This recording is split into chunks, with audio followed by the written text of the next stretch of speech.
শঙ্করাচার্যের শিষ্য গোবিন্দ।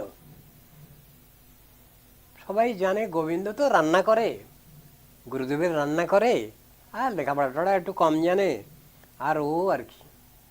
তো বড় বড় শিষ্য সব শঙ্করাচার্যের, সব দিগ্বিজয় পণ্ডিত, সব সব শিষ্য। তোটক, সুরেশ্বর, এ সমস্ত বড় বড় শিষ্য সব শঙ্করাচার্যের। বিকেলবেলার সময় হয়ে গেছে, সে সময় উনি ব্যাখ্যা করতেন, উপনিষদ ব্যাখ্যা করতেন। তো বলছেন আপনি আরম্ভ করুন। সব পণ্ডিতরা ঘিরে বসেছে শিষ্য। শঙ্করাচার্য বলছেন গোবিন্দ আসুক। একবার বললেন, কিছুক্ষণ পরে আবার বলছে আপনি আরম্ভ করুন। এক দাবড়ি দিয়েছেন, আমি বলছি না গোবিন্দ আসুক, ও না হলে আমি আরম্ভ করবো না। ওই যাকে এরা ঠাউরাচ্ছে বোকা শিষ্য, যাকে এরা ঠাউরাচ্ছে বোকা শিষ্য, ও কিছু জানে না, ও এলো না হলে তাতে কি বয়ে গেছে। শেষ করে এক দাবড়ি, গোবিন্দ না হলে আমি আরম্ভ করবো না। তারপরে গোবিন্দ গোদাবরী থেকে সব কাপড় চোপড়, গুরুদেবের কাপড় চোপড় সব ধুয়ে এনেছে, বাসন কোসন সব মেজে টেজে এনেছে। গোবিন্দ এসেছো?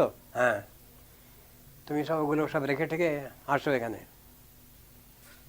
ওগুলো সব কাপড় চোপড় মেলে দিয়ে, বাসন কোসন সব উল্টে রেখে দিয়ে তারপরে এসে দাঁড়িয়েছে। আজকে তোমাকে উপনিষদ ব্যাখ্যা করতে হবে, ছান্দোগ্য উপনিষদ।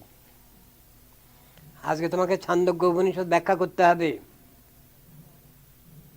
একটু চিন্তা করলো, কোনো চিন্তা নেই, তুমি সকলের সামনে এখানে ব্যাখ্যা করো এই ভাষা শুনে বসে। যদি তোমার লজ্জা হয় আমি সরে যাচ্ছি। বসে গেল, ছান্দোগ্য উপনিষদ ব্যাখ্যা করছে। গোবিন্দ লেখাপড়া জানে না, কেন যা বলেছেন গুরুদেব, যা ব্যাখ্যা করেছেন, সেই সব যা শুনেছেন সব বলে যাচ্ছে। তখন তখন সব যারা বড় বড় দিগ্বিজয়ী পণ্ডিত সব, তোটক, সুরেশ্বরাচার্য, এরা সব ওর কাছে পায়ে ধরে ক্ষমা চাইল।